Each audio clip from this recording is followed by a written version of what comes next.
जी अस्सलाम वालेकुम आकिब भाई, दिस इज़ बेराम काजी फ्रॉम ग्रासरूट्स क्रिकेट। मुश्किल सीज़न रहा लाहौर के लिए, 6 लॉसेस 6 मैचेस के अंदर। ऑब्वियसली हमें पता है राशिद खान अनअवेलेबल थे, फिर हारिस रऊफ भी इंजर्ड हो गए, डेविड वीसा भी अनअवेलेबल थे, और कई कई पे लगा जिस तरह की बैटिंग ऑर्डर सही तरह वो कॉम्पोजिशन नहीं मिल सकी लाहौर को। तो आपके हिसाब से क्या सबसे बड़ी वजह है लाहौर की नाकामी के पीछे?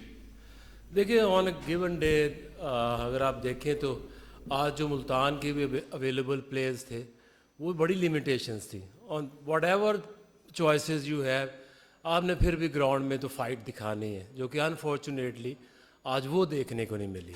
इससे पहले जितने 5 मैच थे वो एक अच्छे मैच हुए हैं, क्लोज हुए हैं, चांसेस थे कि कोई भी जीत सकता है, लेकिन आज खासी डिसअपॉइंटिंग परफॉर्मेंस है। इसकी वजह आपको ये बता सकता हूँ कि जो टीम होती है, कम्बिनेशन होती है, या एट टाइम्स आपके जो इंडिविजुअल ब्रिलियंस इतनी ज़्यादा आ जाती है 3-4 प्लेयर्स से कि आप टूर्नामेंट में आगे अच्छी पोजीशन में आ जाते हैं। इसमें जो हमारा कॉम्बिनेशन है वो सही नहीं बन रहा। बॉलिंग की तरफ देखते हैं तो वो मैच्योरिटी और कंसिस्टेंसी की कमी है। शहीन है, वो अकेला ही लड़ रहा है, बीच शुरू भी करता है, एंड में भी। तो जब आपको दूसरी तरफ से सपोर्ट नहीं मिलती, कुछ जो आपकी क्वालिटी बॉलर्स हैं वो भी फिर बीच में फंस जाते हैं। ओके भाई, आज 2 स्पिनर्स के साथ कलंदर्स ने मैदान में आने का फैसला किया, लिंडे भी और सलमान फयाज भी, लेकिन दोनों ही हमें उस तरह से परफॉर्म करते हुए नज़र नहीं आई। उसके पीछे क्या लॉजिक थी 2 स्पिनर्स को खिलाने का? और दूसरा कि लाहौर कलंदर्स की बैटिंग, आप समझते हैं कि सिर्फ बॉलिंग की वजह से लाहौर हार रही थी, या कि बैटिंग का भी उतना ही फैक्टर है लाहौर के हारने में? देखिए, इसमें जो रन्स हैं वो तो लाहौर में अराउंड 200 बन रहे हैं। बड़ी बुरी बॉलिंग भी हुई तो फिर भी 13-14 रन्स जो हैं उनके करीब तो जाया जा सकता था।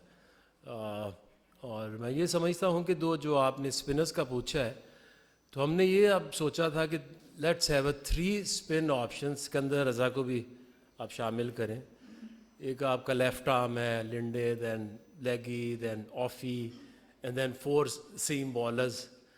लेकिन वो एट टाइम्स वो ऐसा शुरू हुआ कि आपको जब विकटें नहीं मिलते तो आपकी जितनी भी ऑप्शंस हों वो सारी की सारी बेकार चली जाती हैं, अनटिल के आउट हों 1-2, फिर प्रेशर पड़ता है। तो मैं समझता हूँ कि जो डिसिप्लिन बॉलिंग की कमी नज़र आई। आकिब भाई, छठा मैच है, बैटिंग ऑर्डर हम देख रहे हैं कि हर मैच के बाद तब्दील हो रहा है। शाहीन भी ऊपर आ रहा है, किसी में सिकंदर रज़ा जो player of the tournament ILT में होके आए उनको भी बारी बहुत कम दी जा रही, बॉलिंग भी कम करवाई। क्या बैटिंग ऑर्डर के शफल होने की वजह से भी है कि स्कोर चेज़ नहीं कर पा रहे, बड़ा स्कोर नहीं कर? देखिए, उसमें जो जब आप बड़े टोटल करने जाते हैं तो फिर एट टाइम्स बीच में 1-2 मैचेस में हुआ है कि जो एक 70 मीटर है, एक 60 मीटर है, उसको देखते हुए जब आप वन डायमेंशनल 2 राइटी चले जाएं तो फिर आसान हो जाता है बॉलर्स के लिए।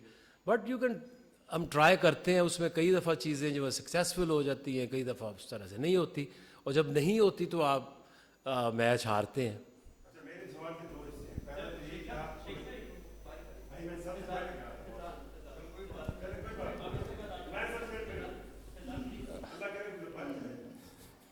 आकिब भाई, अब रियलिस्टिकली बहुत मुश्किल लग रहा है प्रोग्रेस करना। ऐसे में टीम को बकिया मैचेस के लिए कैसे आप मोटिवेट करेंगे? क्या आप उनको प्लान देंगे कि बकिया मैचेस में एटलीस्ट अपने शोल्डर्स डाउन ना हो? और क्या अब आप भी बतौर head coach, if and buts ये हो जाए वो हो जाए, उसकी कैलकुलेशन, फला कैलकुलेशन पर अब भी आप कहीं ना कहीं स्लाइटेस्ट चांस की कुछ वो देख रहे हैं कि विंडो निकल रहा है? सबसे पहले तो हम देख रहे हैं फर्स्ट विन वो किसी तरह से हो जाए।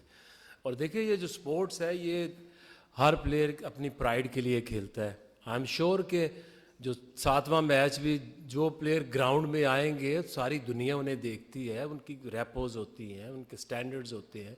डेफिनेटली ग्राउंड में जब मैच शुरू हो जाता है तो सब ये भूल जाते हैं कि अब कितना आपका चांसेस है, कितने चांसेस नहीं है। सो आई थिंक प्लेयर्स अपनी प्राइड के लिए खेलते हैं, और हम भी कोशिश करेंगे कि जो बाकी मैचेस हैं उनमें अच्छी क्रिकेट लोगों को देखने में मिले।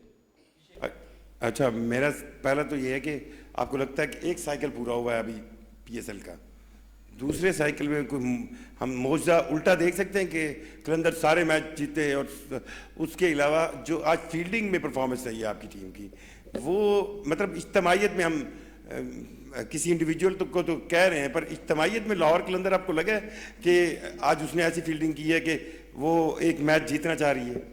देखिए आज तो स्पेशली कोई एक भी चीज़ इस तरह की नहीं हुई कि आप उसकी कोई जस्टिफिकेशन दें। बॉलिंग जो है वो इनकंसिस्टेंट लाइन पे हुई है, फील्डिंग में बहुत से लैप्सेस हुए हैं, और बैटिंग में भी इस तरह का बड़ा टोटल उसी तरह चेज़ होता है कि जब आपका एक टॉप ऑर्डर एंड तक चला जाए, 17-18 ओवर तक चला जाए। So nothing worked today actually for us. इससे पहले जो 5 मैच थे, हार और जीत तो एक तरफ है, बट लोगों ने इंजॉय किया, मैच टफ हुए, रिजल्ट कुछ भी आ सकते थे, लेकिन आज आई थिंक अच्छा नहीं खेले।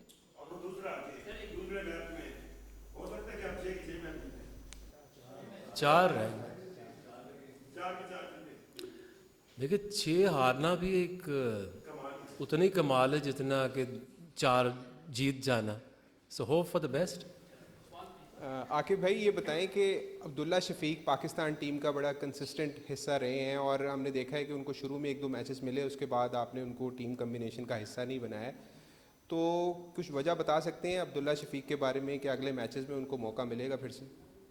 देखिए 2 चीज़ें होती है, एक आप अपनी टीम का सोचते हैं कि कोई ऐसा कॉम्बिनेशन बनाए जिससे जो टीम को फ़ायदा हो जाए, बट आपने दोनों चीज़ों का बैलेंस ज़रूर रखना होता है कि जो एक प्लेयर है आपने उसकी जो बेस्ट यूटिलिटी है वो टॉप ऑर्डर पे अच्छा खेलता है वाइड बॉल में, तो वहाँ पे अगर आप देखें तो ठीक है फ़खर की फॉर्म उस तरह नहीं लगी हुई थी, बट साहबज़ादा फरहान बहुत अच्छा खेल रहा था, तो हम उसे पहले 3 नंबर पे खिला नहीं सकते थे। तो हमने अब्दुल्ला से भी यही बात की कि अब्दुल्ला लेट्स ट्राई कि आप 4 नंबर पे आओ, और आके वहाँ से अगर आप क्लिक कर जाते हो तो ये आपके करियर के लिए भी एक नई राह होगी और टीम को भी इसका फ़ायदा हो जाएगा।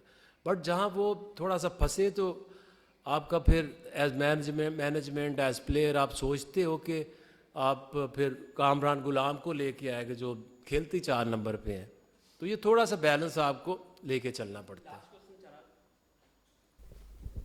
अच्छा आके भाई ये बताएं कि हमने ये 9वां सीज़न है लाहौर का, हमने देखा है कि लाहौर या फिर पहले गेयर में खेलती है या फिर सीधा ही 5वें, तो कोई दरमियान में हमें कोई चीज़ नज़र नहीं आई।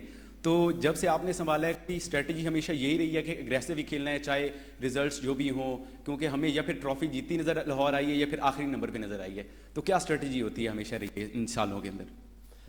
स्ट्रेटजी देखिए यही होती है कि हैवी बॉलिंग हमारी होती है, बॉलिंग के ऊपर हम हमेशा ये सोचते हैं कि 5 अच्छे बॉलर हों तो फिर आप डोमिनेट करते हैं T20 क्रिकेट में। अनफॉर्चुनेटली उन 5 में 3 नहीं थे, तो इसलिए वो जो हमारी स्ट्रेंथ थी वो अपनी वीकनेस बन गई। सो आई थिंक ऐसी सिचुएशन में बड़ा मुश्किल हो जाता है, कोई आपका प्लेयर लेट आ रहा है, कोई बीच में आ रहा है, तो वो उस तरह से एक माहौल नहीं बन पाया कि आपकी पूरी टीम आई है, जो आपकी चॉइसेस हैं। ठीक है अगर राशिद ने तो आना नहीं था, लेकिन बाकी टीम आती, सारे सेटल्ड होते, सेहतमंद रहते, तो डेफिनेटली रिजल्ट डिफरेंट होने थे।